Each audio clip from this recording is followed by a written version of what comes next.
Hello there, and welcome back to War Thunder, to a hilarious match. And if you think that the intro is funny, you haven't seen anything yet. I promise you, I'll present you the most awesome 10 seconds that you have ever seen, because this is an epic fail.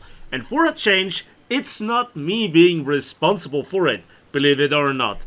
I am here in the Swedish Premium Rank 5 chat, battle rating 8.7, the J29D. It's not about this plane's performance, it's not what I accomplish in this match. It begins with this guy in the F-86 F2. He crashes and then makes an epic death spin and just blows up. And I was so caught off guard by this moment that I just burst out laughing loud. No, honestly, I just looked at this guy. I just laughed so hard. I just was AFK for a few seconds, and the only reasonable thought that ran through my brain was, okay, seems like I am on the Allied team.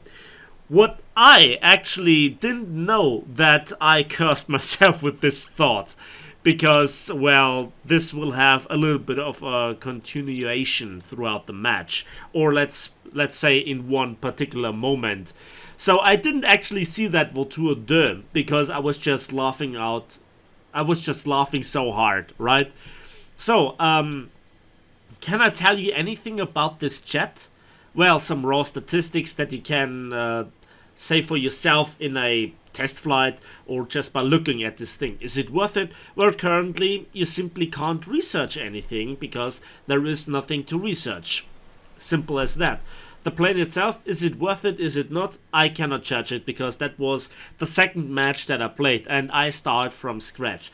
I'm not watching any sort of YouTube videos. I'm not watching anybody else's opinion on this. I just fly it for myself. However, on this plane, I already can tell you, it's not a beauty, but the guns seem to be really nice, but the rudder is a bit awkward. But on the other hand, it seems to retain energy, but it takes a while to get up to speed. It compresses a little bit at higher speed, so roughly 900 kilometers per hour.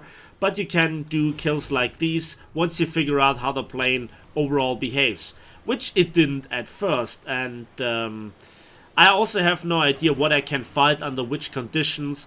I don't know if I get up tiered all the time or down tiers, anything like this, you know, after two matches. But what happened in this match was just so outstanding from my experience that I just had to make a video about this. And I cut also quite a bit out of the match. Yeah, that was a little bit the rudder wobbling that I was talking about. I had to press the button on the keyboard to hold it a little bit, and then it drifts a little bit to the side. It's really weird. You can probably get used to it, but it's just one of those things that I'm just saying to myself, okay. And also, this okay is when it comes to what now develops around this enemy Venom. Because he's the biggest troll that you have seen.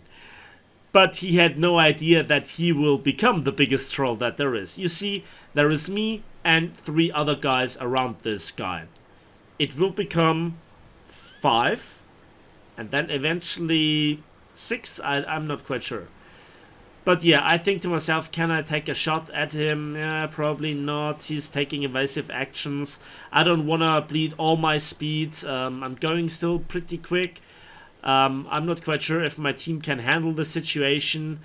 And yeah, then I also have to answer somebody in chat. So yeah, a little bit of mistyping here.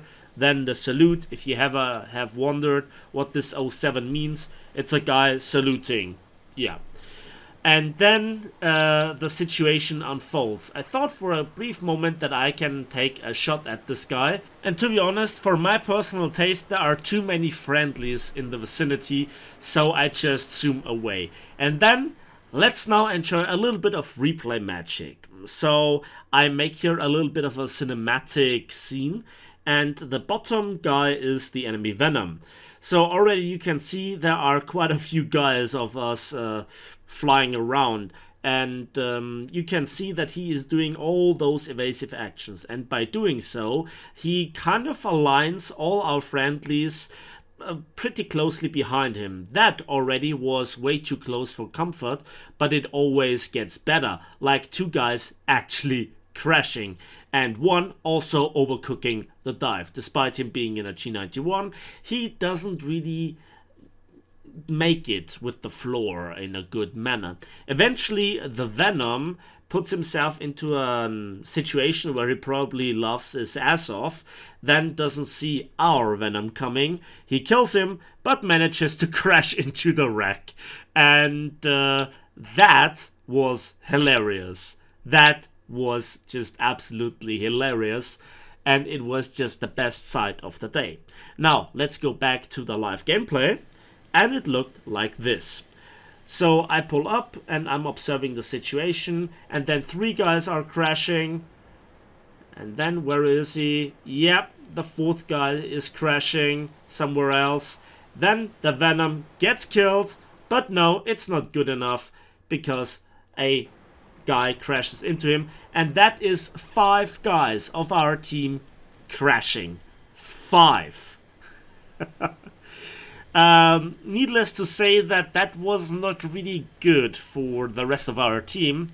This G91 came out of nowhere, and I'm again not talking here about the gameplay, but I tried to make the best out of the situation, nearly avoiding here this, or barely avoiding here this air-to-air missile. And then the Swift sits on the tail of the G91, and I could actually extend the gap. There you can see I'm breaking 1,000 kilometers per hour, where then this plane at sea level redlines.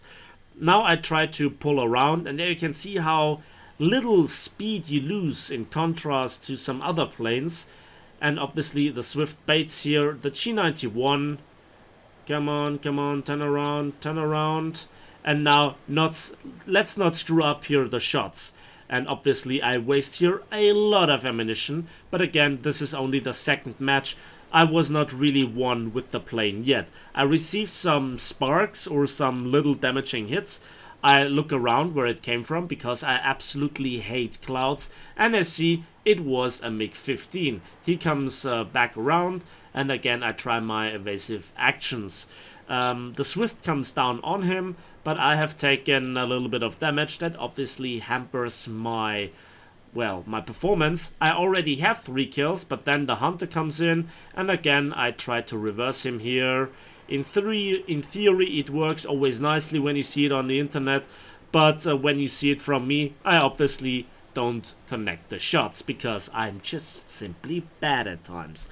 It was well thought out. The aim was not really all that bad, but I didn't know the aircraft and the guns all that well.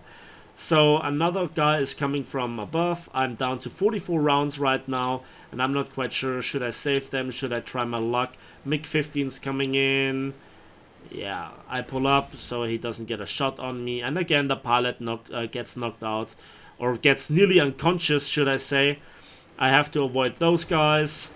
So jet fight, especially when clouds are around, is something that I absolutely don't like, but you have to deal with it anyway.